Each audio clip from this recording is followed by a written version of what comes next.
যে কোনো সংখ্যাকে ক্যালকুলেটর ছাড়াই খুব সহজেই বৈজ্ঞানিক পদ্ধতিতে প্রকাশ করা যায়। চলুন দেখি। ফার্স্ট অফ অল একটা জিনিস মনে রাখতে হবে, সেটা হচ্ছে যে দশমিকের আগে অনলি একটা সংখ্যা থাকতে হবে। শূন্য ব্যতীত শুধুমাত্র একটা সংখ্যা থাকতে হবে। তাহলে দেখুন দশমিকটাকে যেকোনো একদিকে সরাতে হবে। হয় ডান দিকে, না হলে বাম দিকে। তাহলে আমরা যদি বাম দিকে সরাই, তাহলে দেখেন বাম দিকে যদি ১ ঘর সরাই, তাহলে আমাদের আসবে 6.0834। তাহলে দশমিকটা আমার বাম দিকে ১ ঘর সরেছে। অর্থাৎ দশমিকের আগে দেখুন আমাদের একটি মাত্র সংখ্যা আছে, শূন্য ব্যতীত। তাহলে এইখানে এই সংখ্যাটা আমাদের দশমিকে রূপান্তর হয়ে গিয়েছে। এবার এর সাথে সবসময় একটা গুণ ১০ হবে। এবার ১০ এর একটা পাওয়ার দিতে হবে। তাহলে মনে রাখবেন দশমিক যদি বাম দিকে সরে তাহলে পাওয়ার হবে প্লাস। তাহলে কয় ঘর সরেছে? ১ ঘর সরেছে। তাহলে ১০ এর পাওয়ার হবে 1 এবং সেটা হবে প্লাস। তাহলে প্লাস হলে আমাদের দেওয়ার কোনো প্রয়োজন নেই। তাহলে এই তো আমাদের এটা বৈজ্ঞানিক পদ্ধতিতে প্রকাশ হয়ে গিয়েছে। আচ্ছা, চলুন পরেরটা দেখি। তাহলে পরেরটা দেখেন, দশমিকের আগে একটা শূন্য আছে।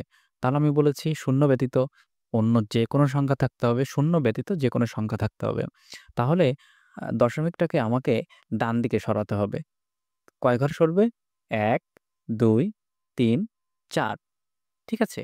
তাহলে আমাদের আসবে 2.45। গুণ সবসময় আমরা ১০ দিব।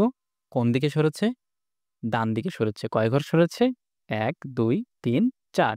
তাহলে 10 এর পাওয়ার হবে 4। যেহেতু ডান দিকে সরেছে, ডান দিকে সরলে মাইনাস হয়। তাহলে দেখুন আমাদের এটা হয়ে গিয়েছে, বৈজ্ঞানিক পদ্ধতিতে প্রকাশ হয়ে গিয়েছে। তাহলে চলুন পরেরটা দেখি। পরেরটা দেখতেই পাচ্ছেন যে এখানে কোনো দশমিক নেই। তাহলে যখন দশমিক থাকবে না, তখন আপনাকে দশমিকটা শেষে ধরে নিতে হবে যে দশমিকটা আমার কোথায় আছে? শেষে আছে। সো দশমিকের আগে অনলি একটা সংখ্যা রাখতে হবে। এর জন্য দশমিককে ডান দিকে সরাতে পারবো না। কেননা ডান দিকে কোনো সংখ্যা নাই। সো আমরা বাম দিকে সরাবো। তাহলে কয় ঘর সরবে? ১ ঘর, ২ ঘর, ৩ ঘর সরবে। তাহলে আমাদের আসবে 6.530 গুণ আমরা একটা ১০ দিব। তাহলে যেহেতু বাম দিকে সরেছে, সেহেতু ১০ এর পাওয়ার হবে 3 এবং সেটা হবে প্লাস। তাহলে প্লাস হলে দেওয়ার কোনো প্রয়োজন নেই। তাহলে দেখুন আমাদের খুব সহজেই বৈজ্ঞানিক পদ্ধতিতে প্রকাশ করা যায়। এভাবেই ক্যালকুলেটর ছাড়া আপনি যেকোনো সংখ্যাকে খুব সহজেই বৈজ্ঞানিক পদ্ধতিতে প্রকাশ করতে পারেন। ভিডিওটি ভালো লাগলে একটি লাইক দিবেন এবং সাথেই থাকবেন। ধন্যবাদ সবাইকে।